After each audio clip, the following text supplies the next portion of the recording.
What's up, Tea Tribe? This is Alyssa Amoroso, aka Publyssity, who is ready to spill the tea. Because this is Tea with Publyssity.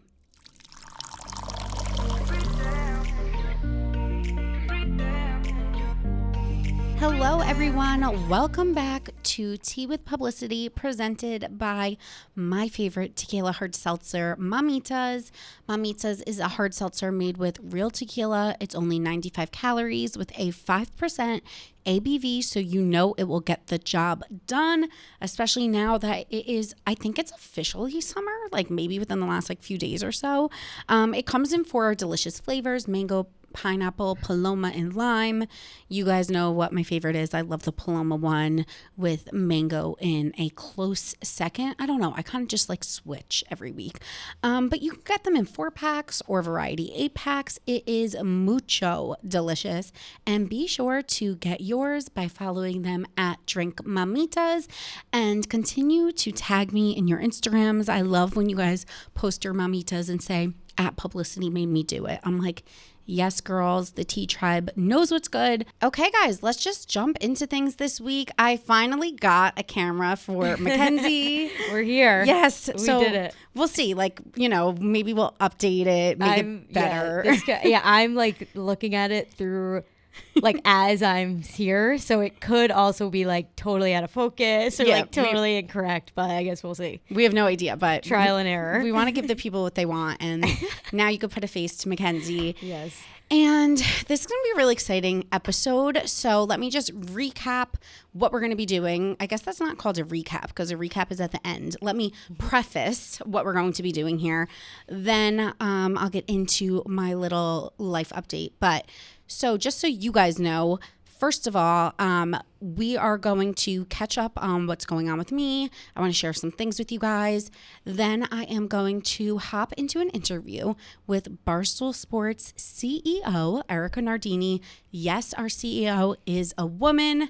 You guys have been DMing me like crazy, wanting me to have on someone to talk about women in business and, salary and just everything that goes into being a woman in this world, in this life. So I am so excited to have Erika on. We will have the interview with her. Then Mackenzie and I will answer your questions during the Ask Alyssa segment. And then, as always, we will spill the damn tea. So first, let me just kick you guys off. It's Monday. As you guys know, I record these on Mondays and then, Tuesdays they come out. Well, actually kind of like tonight at midnight. Yeah. But I had a good ass Monday morning. Oh, wow. Yeah. That's amazing. I love that. Yeah. I felt like last week was one of those weeks where I didn't food shop much. Mm-hmm. At all, actually. So I was like, when you kind of have stuff in your fridge so you could scrap something together. Yeah. So I was doing that, basically just scrapping things together. Mm-hmm. And now today I was like, okay, I can't do that anymore. I need to cook. I like to cook. Yeah. I need to just be a normal freaking human and not scrap together frozen food. Yeah. So what I ended up doing is ordering food on Amazon Prime, so that will be delivered by the time I come home from work today. Yeah. And then I did, I got a blowout this morning. You guys know I love my at-home blowouts, which just makes me feel like it's self-care while I could sit on my phone and do my emails or prep for my interviews. Yeah, where you can multitask. Exactly. Without wasting your time. So I did that. I watched an episode of The Originals, which is the show that I've been binging. I showered, skincare, blowout, got dressed, just everything. And I spent a few hours working from home and doing self-care. Mm-hmm. And I just wanted to make sure that I started my Monday on a good foot. Yeah. Because I knew I would have to come into the studio today. I'm going to be recording for a few hours. And then I have the personal trainer tonight. And then a friend is in town. So I was like, okay, my day and my week is going to be busy. So how could I set myself up for success? Yeah. How was your Monday? It was fine. It's been fine. I always am moping on Monday. I am just the week is starting. But that is very smart. To like set set the yourself tone. up. Yeah, exactly, for positive vibes. Exactly. And I was also listening to a podcast with The Skinny Confidential, who I would love to have on my podcast one day. And she also motivated me because she was saying this really interesting thing where she invests her money into time on herself. And for example, like she was saying that for two days a week, she gets 2-hour foot rubs. So that's Oh, wow. 4 hours a week. Oh my gosh, that Yes. sounds amazing. Which sounds like, I don't even know if I'd want my feet rubbed for 2 hours. Yeah, that seems a lot. But what she does is, like, while she's getting the foot rub, is she'll give herself designated 2 hours to do all of her emails, answer all of her DMs. So that is like her way of getting in self-care while also being productive. Yeah, that's actually really smart. So smart. And I feel like that's kind of what I do with like my blowouts, or when I get my nails done, you can't be on you're using your hands. Right. So you'll, sorry, if you guys just saw me make a face, I heard like a weird. There's some pranks happening outside. Yeah, I saw like a studio. rubber snake on the ground. Yes, me too. So that's what I kind of try to do. And I just wanted to start off Monday like feeling good. So what I also did was I scheduled a pickup for my laundry. I live in New York City, obviously, and there's laundry in buildings, but it costs, you have to buy a laundry card, and then it costs like, $5 a load. But then the machines are small, so then you have to run like 10 loads. Yeah, it's wild. So say it cost me $20 to do my laundry in my building. It cost me $25 to send it out and have them fold it for me and deliver everything to my door. Yeah. So I scheduled my laundry to be picked up. And I think my next thing on my list is I'm going to order new bedding. And it's kind of a shame because my bedding's probably only like 6 months old. It's not very old at all. Yeah. But I don't know if you guys remember, if you've been following me for a while and you follow me on TikTok, I did this video where I bought these clips that go on your duvet and they hold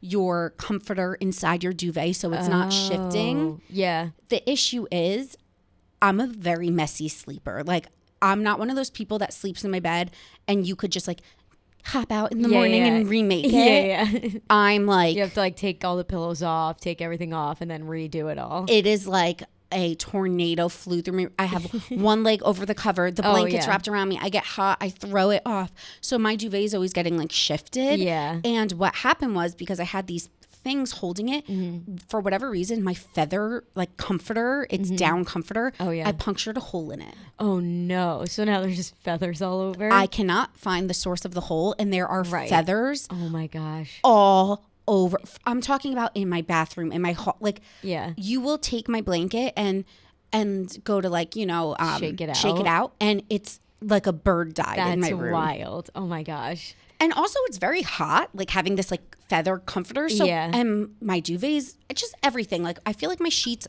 I've always had white bedding, and no matter how careful you are, you get marks in them. They get brown. No matter what. They get weird. So I don't want to, I honestly don't want to spend the money because bedding is so expensive, but I'm like, I think I just need to scrap my bedding. Yeah, I know. I could never, I have just like a regular comforter. I had a duvet one time, and it was when I was studying, like I did a semester in Los Angeles, and it was just the whatever bedding they had in our little apartment that we lived in.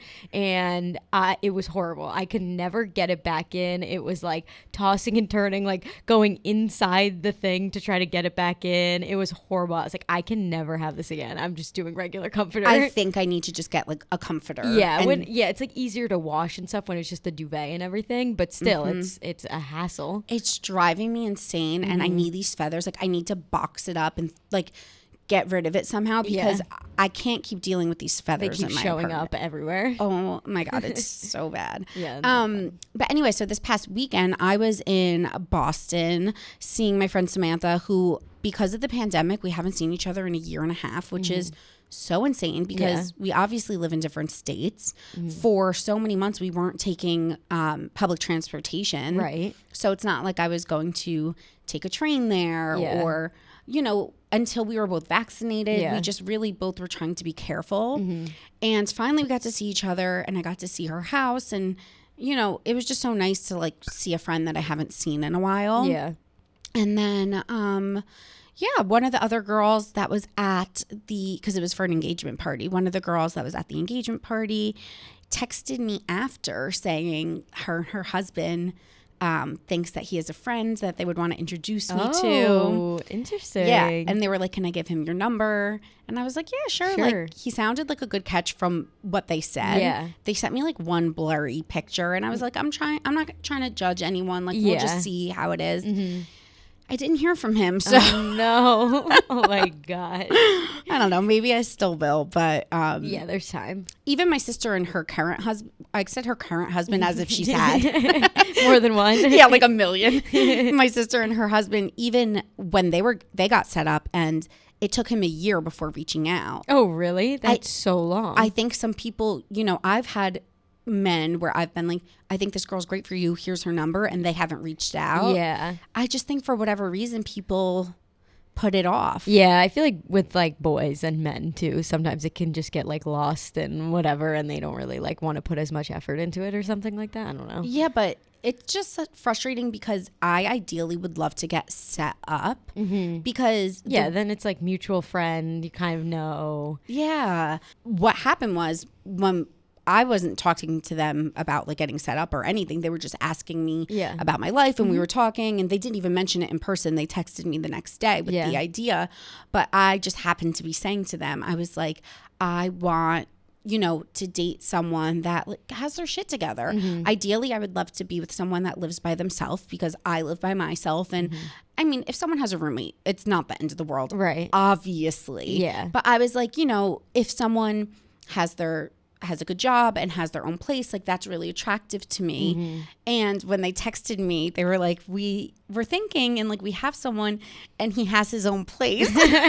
They knew immediately. I was dying. You're like, all right, we're good. Set it up. I literally said, I'm sold. Like, I don't care if he is Shrek. Right. Like, let's just see. Yeah. Because I'm kind of just open to whatever, and I'm just trying to be a little bit more like open to possibilities. Yeah. I might have a date with another guy who I've been talking to, but the issue was I was away and now he's going away, and it's like back and forth. Our schedules just haven't matched up. So sometimes with dating apps, then you don't end up ever meeting up because the conversation trails off. Yeah, it just ends unless you like get his number or he gets your number. Well, we've been texting. Oh, okay, yeah. And not too much. Like he'll text me every like 3 days. Yeah. Like, hey, how's whatever. How's it going? Yeah. Which is actually, I think, perfect. And the conversations don't go on and on and on. And I like it. Just like get in, get out. How was your weekend? Yeah. Boom, done.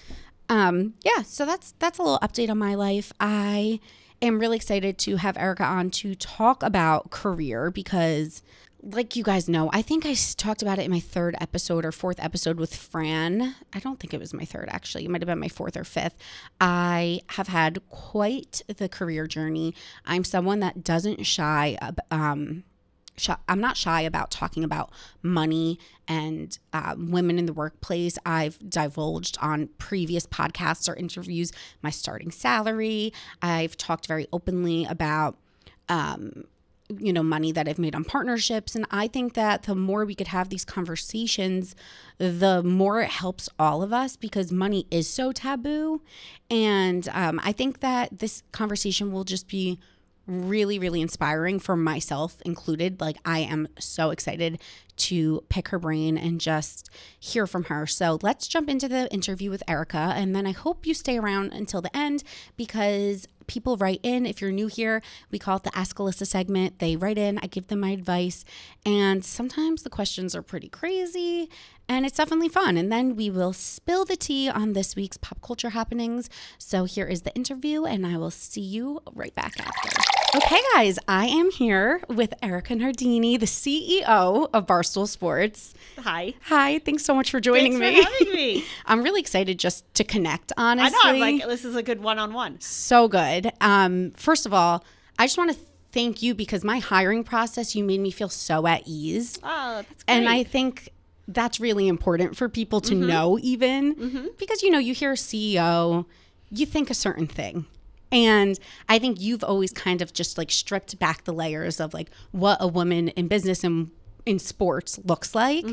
And people have so many questions. Like, Oh, people are, good. yeah. My audience has been begging me to have, like, talk about, you know, women in the workplace. Sure. So just to give people, like, a little bit of background, I'd love for them to kind of learn how you got to Barstool. Sure. So thanks for having me. This Yeah. is so great. I love your message on the show. I've always loved your message. Thank which you. is why I'm so excited you're here.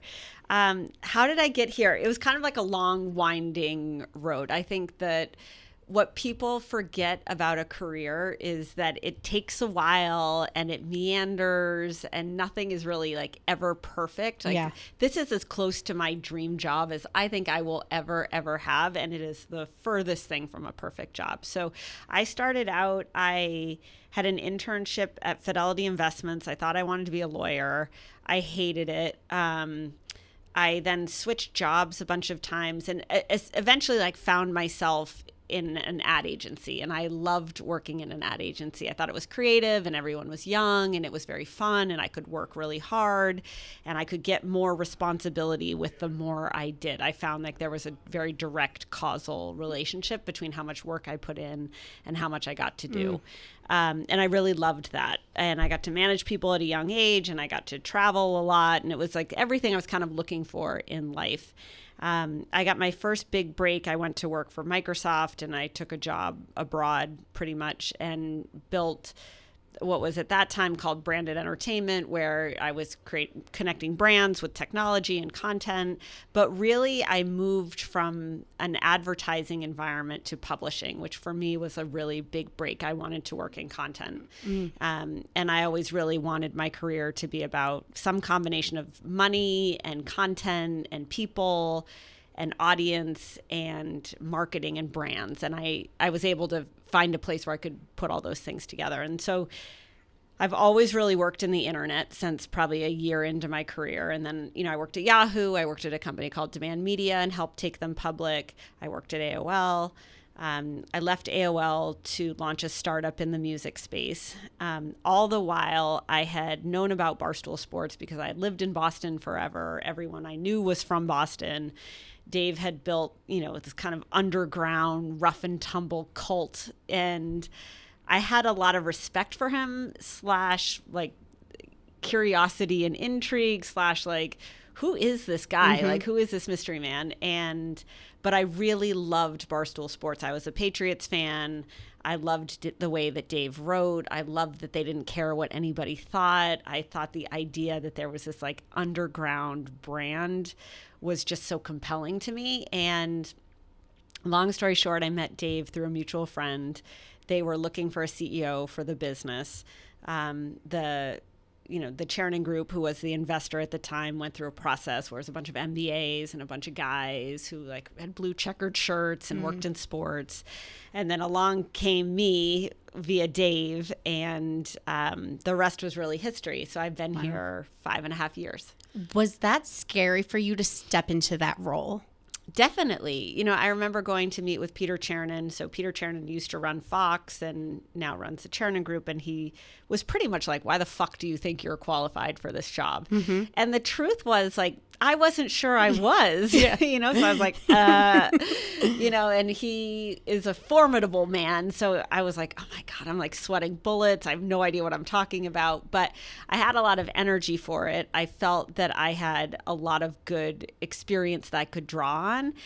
And then I also was like, he's either going to give me a chance or he's not. And I think he was kind of like, I don't know if you're going to work out or not. So it was a big jump. It was a very big departure for me. It was, you know, a lot of people didn't want to come on this ride. They didn't agree with Barstool. They didn't buy into what I was doing. But I really felt like it was a once in a lifetime opportunity, and it's really proved to be that. So, you know, no regrets on that front. I mean, totally a once in a lifetime opportunity. And I think a lot of people are surprised to even learn that Barstool has a female CEO, let alone female, like everyone else on the executive team is also mostly women. Female. Yeah. And I think, you know, that's something I knew I'd get a little bit of like feedback from starting here. But now that my audience like sees what I'm doing, they don't care. They're like, they don't care. They're like, we want to follow, we want to follow Publyssity. Like, who are you? We're interested in you. And I think, what I like about Barstool Sports is that I don't think anyone is perfect, and I don't think any company is perfect. What I really like about us is we just wear it all on the outside. And I think that's actually what makes it very interesting, and that's what gets people bought in and engaged in. I think so much in the influencer world and in media and in content is this desire to show perfection. And we're kind of the opposite, which is we're just showing you like it is, good, bad, and ugly. And I personally find that way more interesting. I think in history, the things that are, most interesting are often the most dramatic. Dave is a genius in kind of the alchemy of creating things in content that are dramatic. But I think we also have we have a lot of people here like you who are like growing your own tribe and finding your voice and sharing it with people who also want to share something back, and you're embracing of that. And like, what more can you ask for? I think you kind of have to have like balls in a sense to work in a place where that it can come with negativity or so much positivity. Completely. It's like you have to take a chance. Yes. And I feel like I've never really been scared to take chances. And it sounds like you either from switching jobs and completely and pivoting. Yep. It's led you to your quote unquote dream job. Yeah. I think that if you don't I think there's such thing as being too comfortable.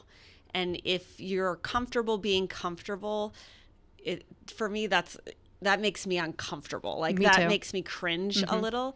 And there's a lot of people out there, I think a lot of your audience, it's like you're at the age where you guys have been trying so hard to feel comfortable for so long about your body, about yourself, about your work, about your life, about your money, about your relationships, that I think one thing that kind of happens is people get caught in the status quo. And when you get caught in the status quo, it's really hard to change. And like, I admire you coming here, which is you didn't have to do that. You're like, I have a good business on my own. I'm doing just fine. Thank you very much. But you wanted to be bigger. You wanted to try something new. And so I think putting yourself in situations where you can learn something, where there's risk, where there is something not perfect, like that's what makes life really interesting. And that's what makes, it's like no risk, no reward. And I think that people who can do that, whether it's big or small, often, win in the end. Yeah, I think you can't be scared to fail. Because whenever I listen to interviews with any kind of entrepreneur or CEO, everyone's taken a risk to get where they are. No one was like, oh yeah, this was just handed to me Completely. And it was perfect. Yeah, that's right. Yeah, it's exactly right. Like, oh, it just showed up like this. And I also think you can tell, I feel like there's two types of entrepreneurs are entrepreneurs, so that you can't fake.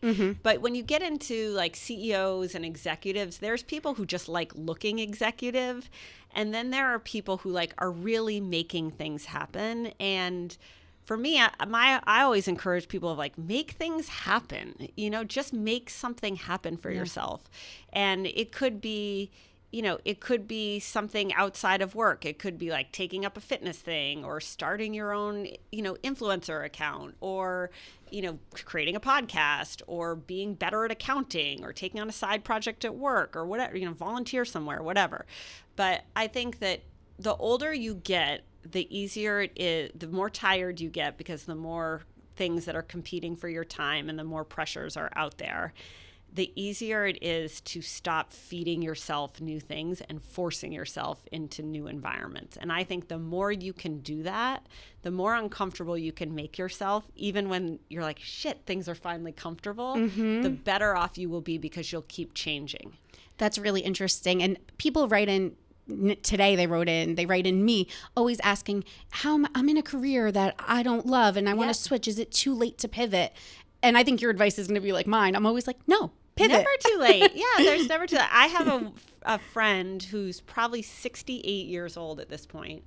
She's Southern, and she was very pretty, and she was like, I was raised to be a housewife. Like I was raised to be somebody's wife. And then she got to the being somebody's wife part and was like, I don't really like this. I'm not fulfilled. I think she created a business for herself at 55. And without a college degree, without any formal training, without really anyone supporting her. So 55 years old to start a career. Like, I remember being in high school and Jean Shaheen was the governor of New Hampshire. And Jean Shaheen like didn't decide to go be the governor until she was like in her 50s. Do you know what I mean? So like, it never is too late. You know, it's never too late to try something. So long, and like, what's the worst that can happen is you can fail. You know what I mean? And then, you know, is it going to, will it suck? Yes. Can you go back to the comfortable place? Maybe, maybe not. But at least you will have tried and you'll have learned something. And if you don't ever try, you never learn. And that to me is like, life isn't worth living if you're not learning. That's so true. And I feel the same way. Like, I've always been a risk taker because it's the only way to figure out if you even like something or don't like something. Otherwise, you're just stuck. And there's actually nothing that frustrates me more than when someone writes in and is like, oh, I've been, stuck in my same job for 10 years. I hate it. I'm like, leave. Yeah, like, I don't get it. Totally. I had someone today who was like, I've been in an entry-level position for 5 years. And I was like, 5 years in an entry-level position is too long. Too long. Get out. What's going on? Yeah, so that's what a lot of people also were interested about. Being a woman, like negotiating or, knowing your worth and speaking up. Do you have any tips for people to like find their voice in the workspace? Yeah, I think it's really hard. I still struggle with this. Like, I'm not a great, I don't think I'm a great negotiator. In deals maybe, but it's always so hard to do it for yourself. Because you're just like, it's just hard to do it for yourself. My advice would be or my advice or what's worked for me is I think this is maybe a gender thing. It seems to me like, from what I've read is like guys will like demand the salary and then like catch up with the work to earn it. And I was always the other way. I'm like, I'm going to triple over deliver and then be like, you should be paying me what I'm worth. And I don't think that's the right answer. I don't think either answer is right, really. I think, but what I would say is you should always fight for what you deserve. And when it comes to asking for money, when you take a job, you should negotiate as hard as humanly possible to get as high a number as possible, because most likely that's your highest point of leverage. Yeah, you'll stay there for a while. Yeah, you're going to stay there for a while. Now, let's say you do that, you're happy with it. When I was early in my career, I jumped around a lot because I knew I was underpaid, and the only way to get a better job was to go do the same job somewhere else with a little bit more responsibility. So like, I'm a big proponent of that. But I also think if you can show demonstrable results and you can convey those to someone in a way that you are showing your boss or your manager or your boss's boss or the finance person, hey, I'm creating value for this company, that's an easier way to get a raise. And I always think about it as like it's a two-part conversation. It's here's what I'm doing and why it matters.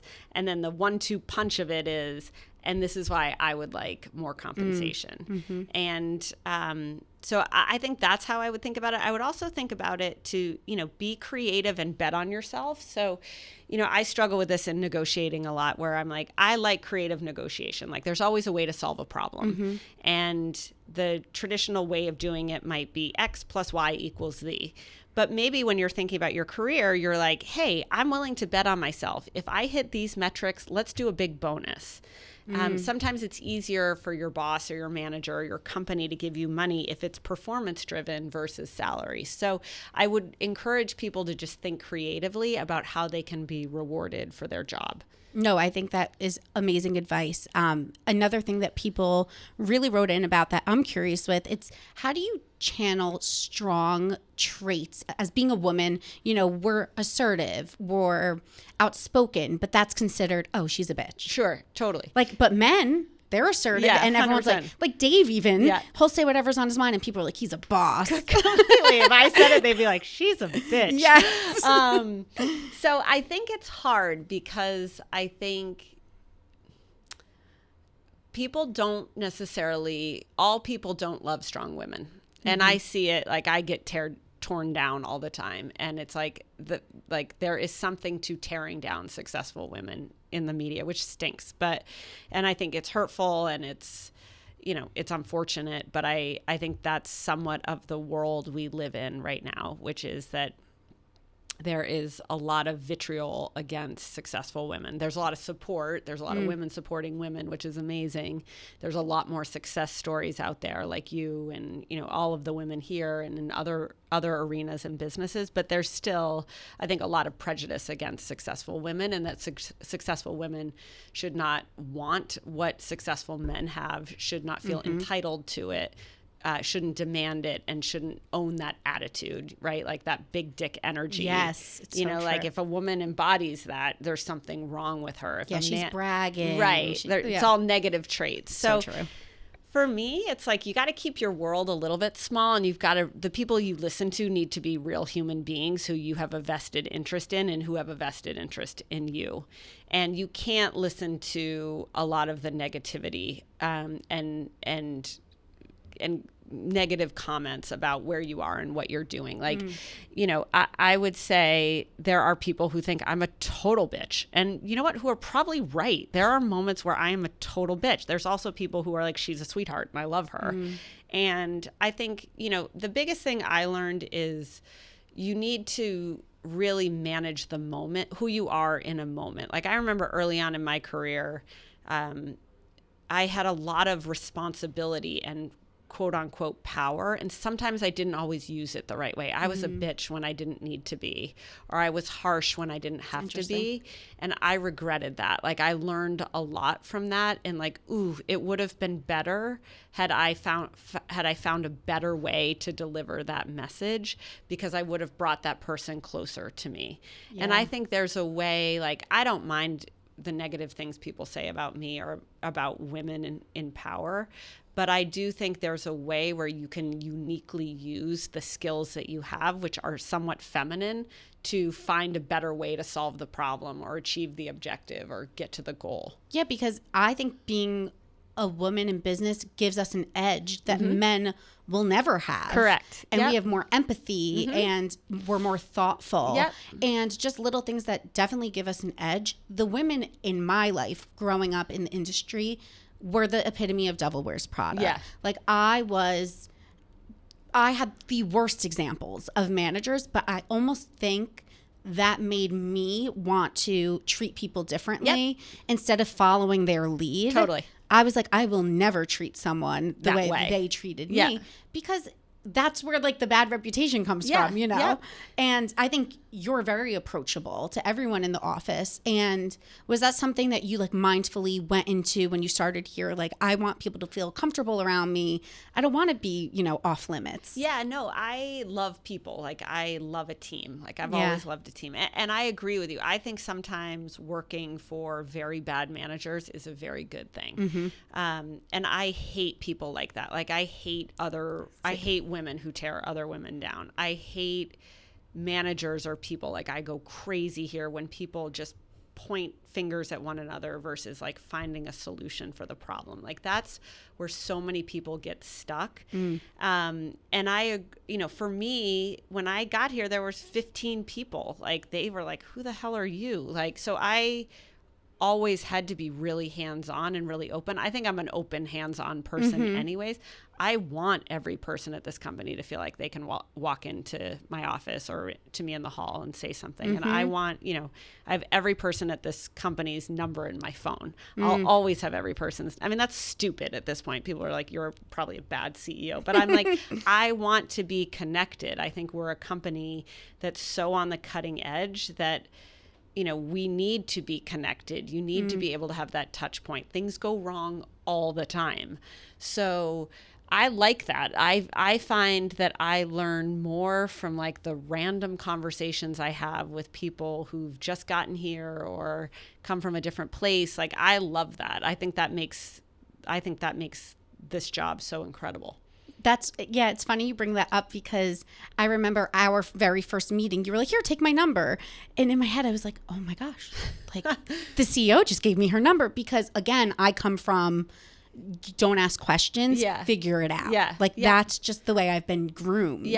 And for me, it was like, oh, wow, this feels welcoming. And again, I mean, we could talk all day about like the stereotypes of like Barstool, but it's like, it was so welcoming. And I haven't come encountered with one person here that's not been nice. So nice. So nice. Like down to the guys, to the girls. Like everyone's sweet as pie. And I think that says a lot. And you do hire like eclectic people. You know, like everyone has such a different story. Completely. People are from all over the US. Like everyone here really is different in the best way possible. Do you ever get imposter syndrome? Oh, interesting. As a manager?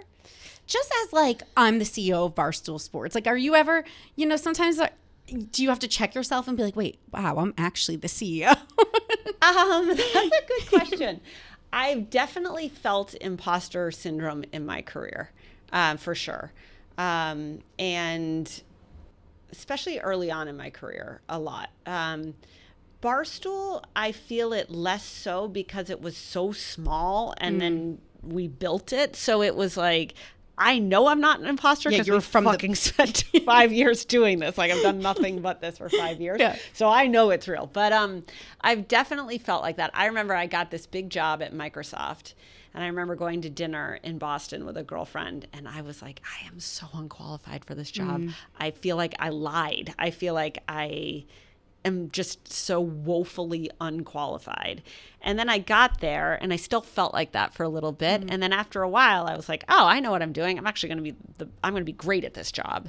And so for me, I think when you get those kind of thoughts in your head, you've got to be like, is this helpful to me? Is this true? And is this helpful? Whether it's like the haters or imposter syndrome or lacking confidence, if you tell yourself you're ugly, you know, or you're like, oh, I feel fat, or I'm stupid or bad at math, or I'm bad at my job, or I screwed up on this, that, or the other thing today. When I start to get those thoughts, because every person on the planet has those thoughts, I always say to myself, is this true? And sometimes it's true, and sometimes it's my head just telling me bad things. And then I ask myself, is it helpful? And sometimes when bad things happen, it can be really helpful. Like, ooh, I screwed up on this. I should have handled it this way, or I knew I should have done that differently, or I made a mistake. But I think if you're able to debunk what's happening in your head, it helps you break through all those syndromes. You know what I mean? I also think it's like your brain wants to be comfortable, which is in part why your brain sometimes keeps you stuck, because it tells you every reason you shouldn't do something, or every reason you're not good enough. Or sometimes I'll find like I'll be imagining a worst case scenario just to prepare my heart so that I don't get like hurt in the worst case scenario. And that's not good either. You know what I mean? So you got to fight your brain a little bit on that. No, that's so true. Yeah, my therapist is like, I'll tell her something. She's like, why are you thinking about the negative? Don't manifest that like negative energy. She's like, leave it alone. Aside. Yeah, and it's hard to do because it creeps in all the time. And it's like, you know, but I think if you can really stay focused on like, here's what I'm doing to move myself forward. And that may be big things. It may be little things. It may be personal things. It may be career things. I want to be happy as a person, and I think people in general want to be happy. So it's like, what are you doing to help make yourself more happy? What's going to make you happier? And sometimes we go down the wrong paths of like, what is that thing that's going to make you happy? Sometimes it's a lot of things. But if you can stay focused on where you're making progress, I think it helps you get to that place much faster, and then you enjoy the journey of it. No, I couldn't agree more.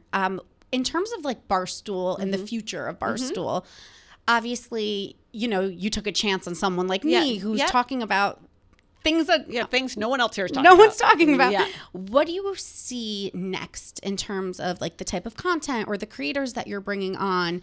Is there anywhere that you want to like grow the company that it's not necessarily doing right now? Oh, like 1,000 places. You know, I like new faces who want to build tribes and fans and community around themselves. Like, I really love that. I live for that. That to me is so fun. I love really creative people. So, and then I like business. So I'm like, how do we make these things work? How do we get more efficient? How do we grow? How do we make money? So, I think our heart will always be as a content company. So finding new people, maybe it's in gaming, maybe it's more TikTokers. You were kind of the start of that wave for us a little bit. Maybe it's in finance. Maybe it's, today I had a call with a founder of a drink company, and I'm like, okay, maybe it's a new beverage. So I don't know. One of the things I really like about Barstool is we're not the company that's like, in 5 years, we're going to be doing blank. And I don't believe in that. I don't know where I'm going to be in 5 years. I don't think any of us know where we're going to be in 5 years. If you know where you're going to be in 5 years, then I think that's a problem. But what I do know is we're going to push the boundaries. I know we're going to bring in new people. I know we're going to create new products. I know we're going to do new types of things, whether it's content or television or live events or whatever that may be. So I think that, for me, it's like, how do we continue to stay on the edge? How do we keep this brand hot? How do we find new people that take it forward? And then how do we find ways that manifests and, builds a business? Yeah, that's the one thing. You guys aren't scared of taking chances. I don't even think my audience probably has no idea that there's someone here that specializes in gaming. And then, they don't care. There's all these things. And it's like someone does everything here. Someone's touching every kind of industry. And I think that's the one thing that's really cool. You guys aren't nervous to try a new path. Yeah, it's okay to fail. I think Barstool is a great analogy for things that anyone who listens to this show can take into their own life. It's okay to have a past. It's okay to not be perfect. It's okay to try a ton of things. It's okay to let people see the good things and the bad things and the warts and the wrinkles and and also the great things. It's great to bring people along for the ride. It's great to aspire for new things. It's okay to fall on your way there. And I think we're just going to keep doing that. And the more you can do that, and Mackenzie does that, and everybody does that, that's awesome. That's what it's about. I love it. This was so inspiring for me even. Did you like it, Mackenzie? Yes, I did. All right. Do we not cover anything? No, I think we hit everything. I love it. Thank you. Where can everyone just follow you and follow me. The plug. All right. So I have a podcast, which is Token CEO. And then you can follow that everywhere.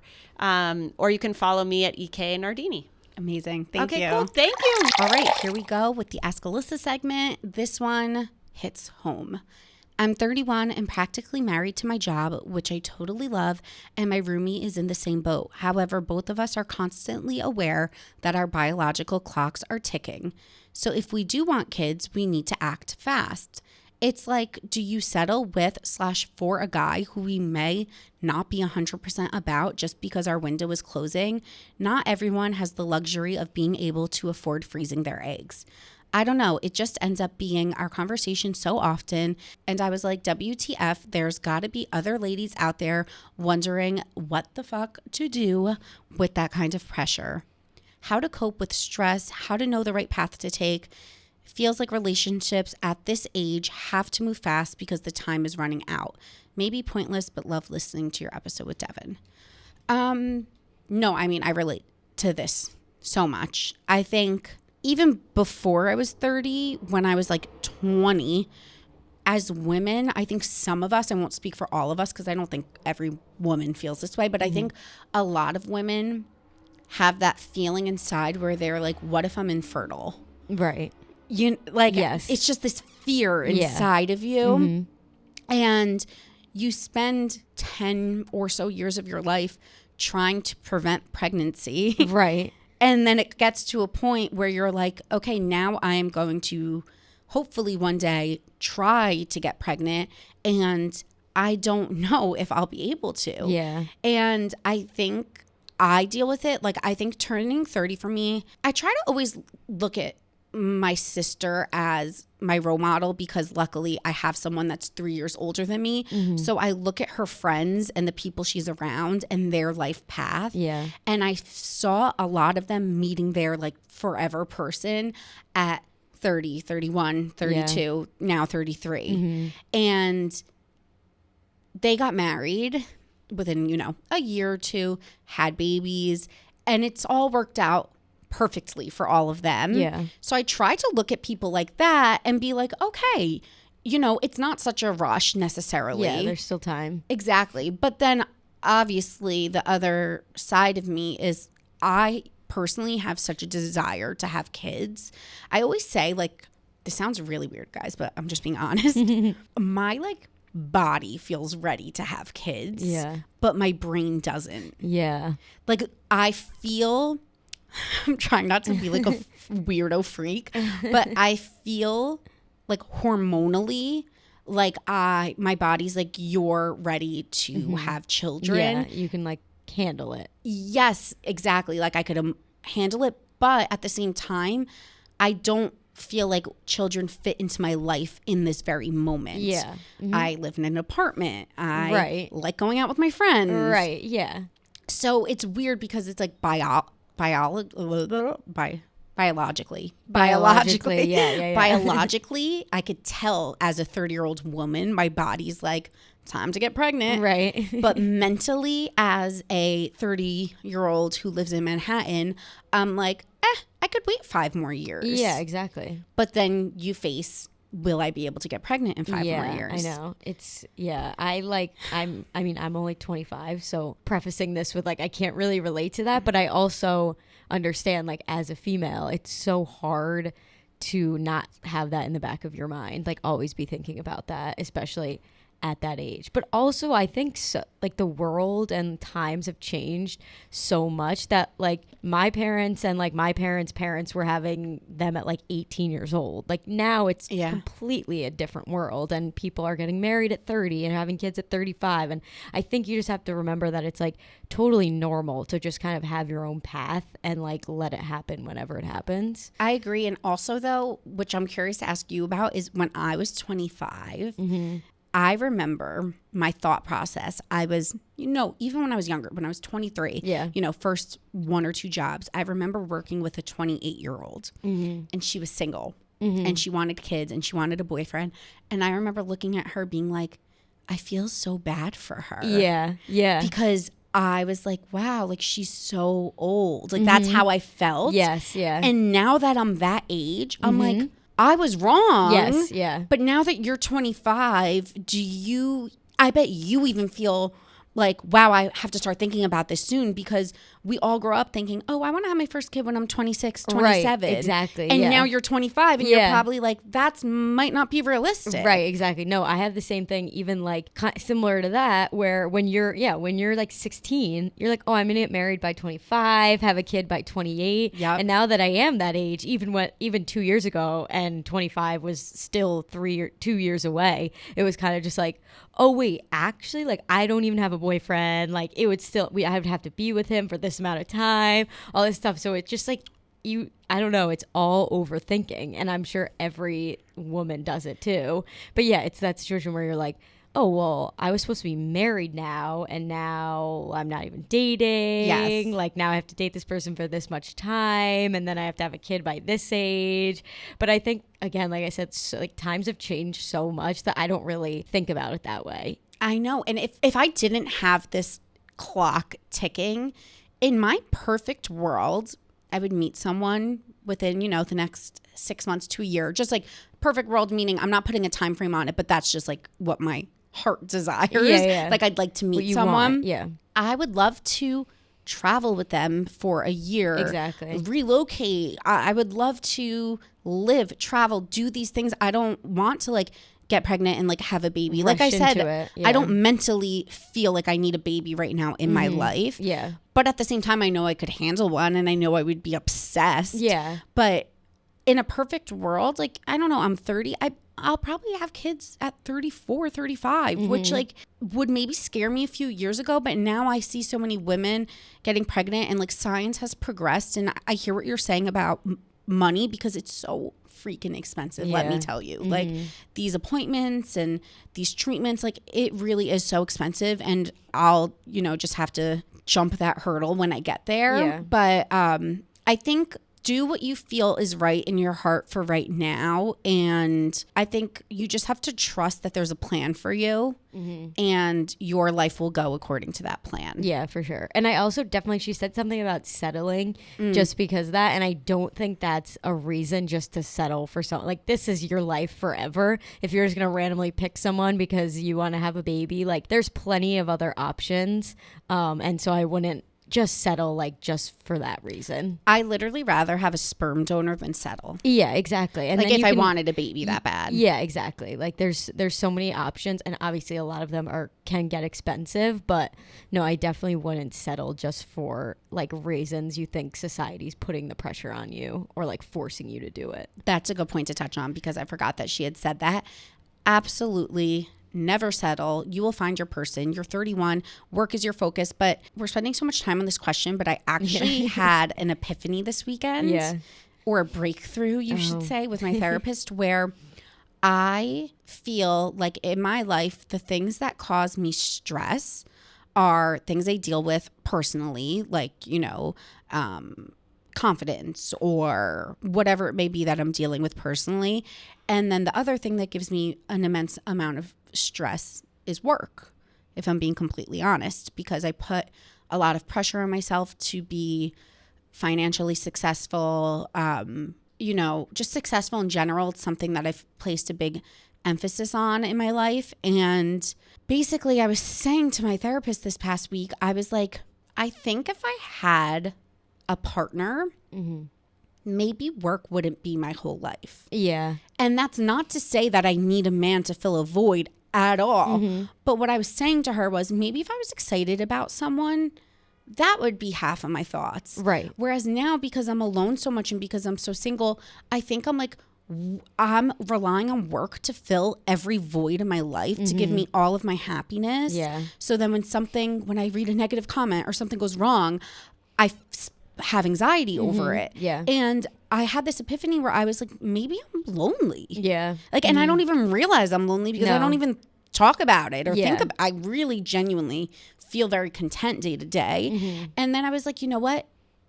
Maybe work is just work and there's more to life. Yeah. And I just want to give you that advice because I had that epiphany because I'm a workhorse. It consumes me, and I know you literally use the words that you are married to your job, as am I. And what I realized is that like we do not have to be married to our jobs.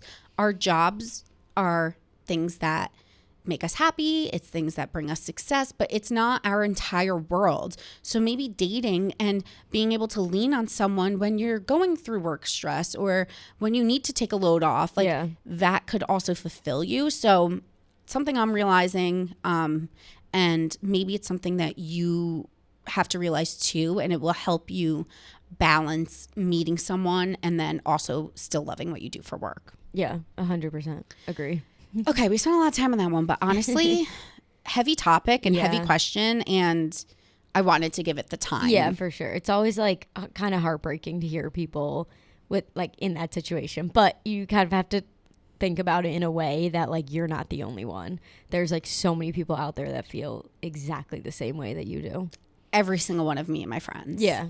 Every single one of us. Okay. This one said, Alyssa, could I please get your input on my boyfriend giving me impersonal gifts? For reference, my boyfriend just came to town for my birthday. He got to meet my parents and he gave me a semi-shitty gift for my birthday. I'm not saying I'm unappreciative. It just had zero thought behind it. Aside from a heartfelt card and painting he made me, I was gifted books you'd find in a $5 bill, food from Trader Joe's, and a jacket that fit me in no way. It was a small petite, and I'm a regular women's medium/large, depending on the cut. I'm kind of annoyed that this happened, but at the same time, I don't want to be an ungrateful bitch. Thoughts? Okay, I kind of disagree, and I'm going to tell you why. You said he gave you an impersonal gift, but then you said that he wrote you a thoughtful letter and painted you something. That seems very thoughtful to me. That seems over the moon thoughtful to me.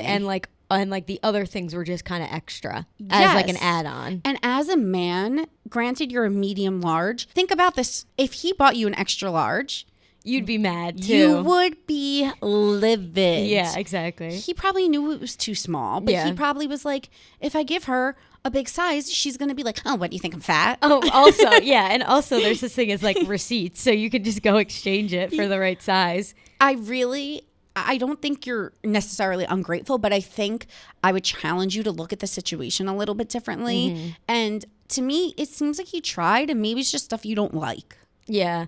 Yeah. And I think certain, like with gifts, certain people are really good at giving gifts. Like I have my brother is so good at giving gifts, and it's just like, I don't know, he just finds the right things. But sometimes you're trying to put thought into it, but you don't really like have the idea. Yeah. I get like half my gifts for my family like from Instagram ads that target me. I'm like, okay, perfect, looks good. But I don't know, I feel like sometimes it's kind of like a knack that you have, and some people just aren't really good at finding gifts for people. 100%. And I think you can't expect people to be mind readers. Yeah, that's the thing too. Okay, we're going to do the next one. Ask Alyssa, please help. I am helping plan a bachelorette for my best friend of 10 years.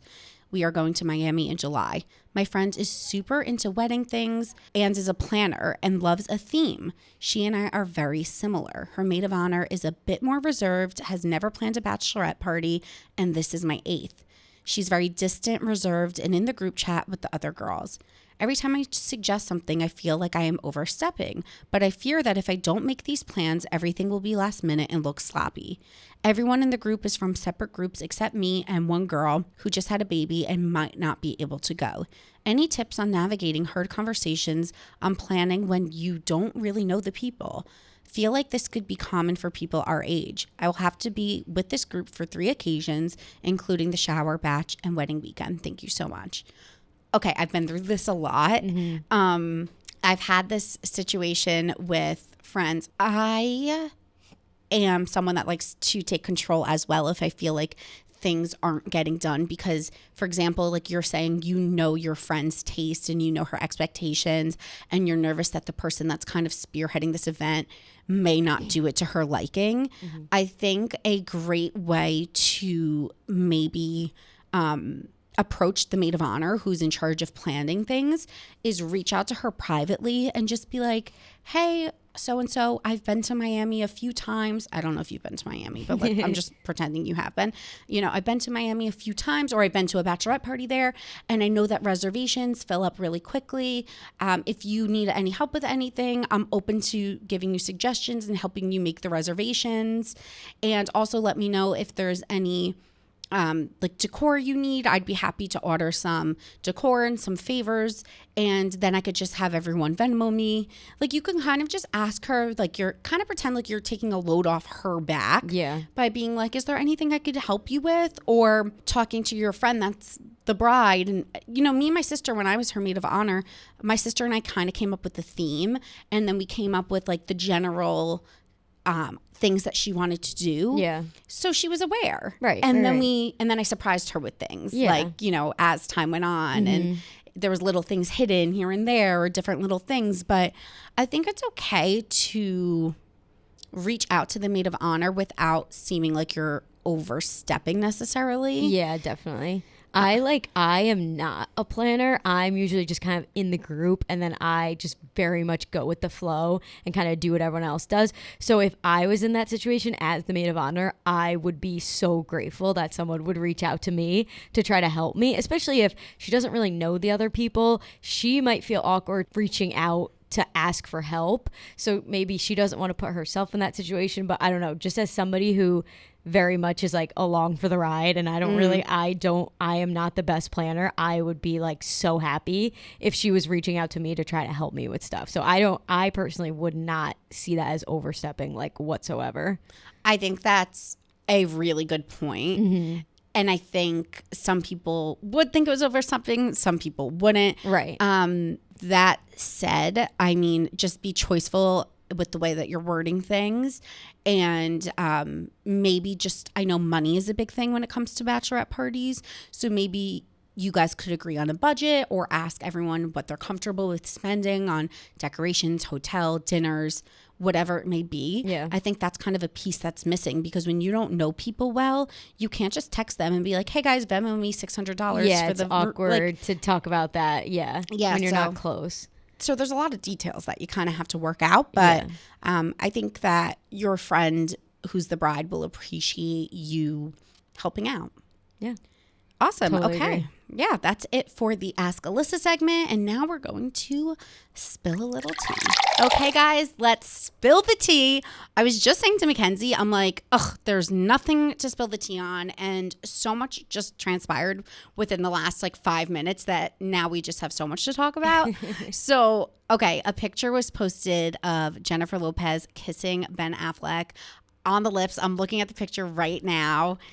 Oh my gosh. Yeah. And it's like someone wow. wrote, they were like, I don't care if this is staged. I need this. I'm still getting staged vibes. Yeah, it seems a little forced. But it's kind of cute. Yeah, no, definitely. I kind of like it. Also, Chrissy Teigan.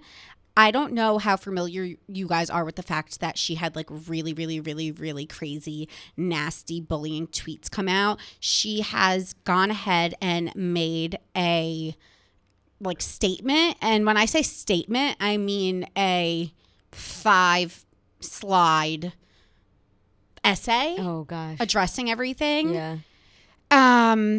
I'm looking now. I don't want to read you guys the whole thing because it's so long. You could just go to her Instagram, but she commented on her own post. Kind of starts it off by just saying it's been a very humbling few weeks.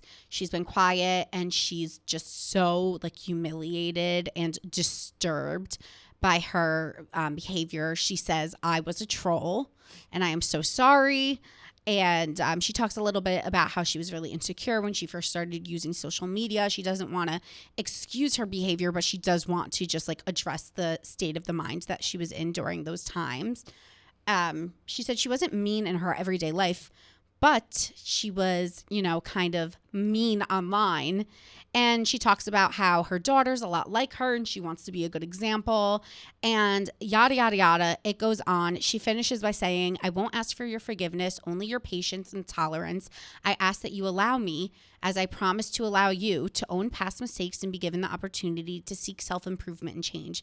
Phew, a lot, I know. Thanks for listening.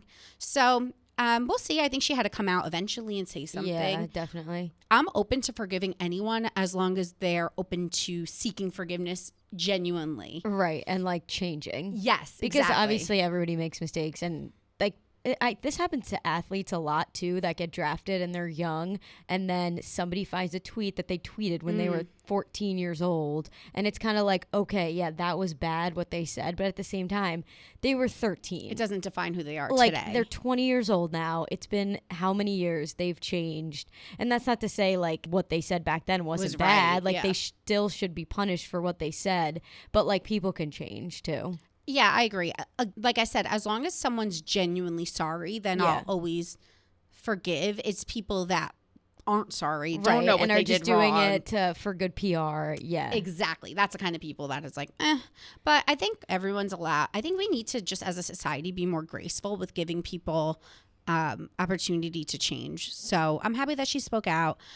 I think we'll be hearing from her a little more. I think like anything else in Hollywood, people will forget it. The world will keep moving. Yeah. I mean, look at freaking Armie Hammer. Oh, I know. He was accused of rape and this and that and blah, blah, blah.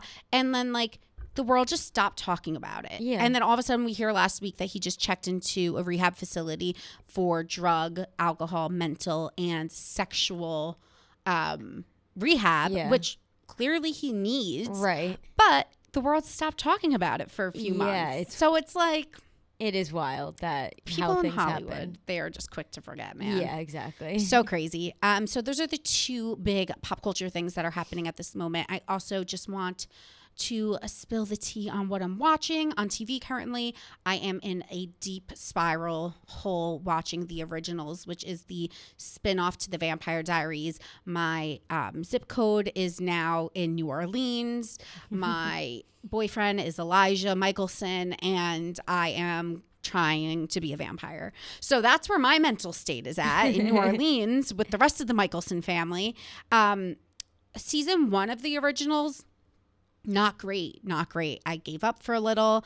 I was not into it. It just felt very, bleh after The Vampire Diaries, which was like the best show of all time.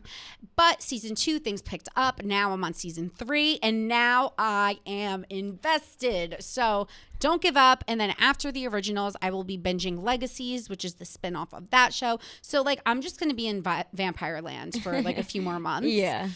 So please stay with me during this time. Fair. Oh, I also watched Mayor of Easttown. Oh, I actually haven't watched that yet, which is like so shocking, but I need to get on that. Over Memorial Day weekend, you know how it rained the entire weekend? Yeah. My friends and I watched it together. Mm-hmm. I normally don't watch like thriller type of scary shows by myself. Yeah, me neither. So it was good that friends were there. Yeah, totally and agree. It was a good watch. Like, it was fine. Yeah, I liked it. Yeah, I need to watch it because I keep hearing people in the office talk about it, and I literally will get FOMO of not knowing about a show too. people are talking about. That is half the reason I watch The Bachelor, because so many people talk about it. 100%. And that was one of those shows, and that was like Game of Thrones too, which I actually never watched, but I always Same. felt left out. Because Yeah. I was like, I need to watch it just so I can join the conversation. No, I totally agree. And I thought Mayor of Easttown was like good and thrilling and fun and blah, blah, blah. But like, is my life better because I watched it? Not necessarily. Yeah. It's not like one of those shows where I'm like, that was the best show Right. I've ever seen. Yeah, But that I makes sense. enjoyed it. Right. I also thought it was Mayor of Easttown, So as did I. in MAYOR. Yeah. It's Mayor, MARE. Yeah. So that's that. I'm also watching... not that much. I guess The Bachelor. When I'm binging a show like the originals, I'm not watching other things. Like, Yeah. it consumes me. Like, I get behind on Housewives. I get behind on things that are currently airing. Oh, me too. Because I rather binge the show. Yeah, I do the same thing. And then I was wondering if there was anything else I wanted to spill the tea on. I felt like there was a little self-care tip I wanted to give you guys. I don't know. I've been drinking like collagen in my water. I don't know if it's doing anything, if I'm being completely honest. All this stuff like that, like those green water drops, like I haven't even drank them in so long. Who knows? Honestly, I just think it's a waste of money. So Yeah. my final takeaway is the green water did not help clear up my acne. In Yeah. fact, I have raging hormonal acne right now. So I don't know, guys. Try these things at your own risk. The only thing that actually works is like self-help that is like tangible, like writing in a journal, going for a walk, and the self-care scribble journals will be launching pretty soon. So as always, thank you guys so much for tuning in. I will talk to you next Tuesday. My merch, my everything is always linked in my bio. Don't forget to follow me on Instagram, on TikTok, and I will see you guys soon.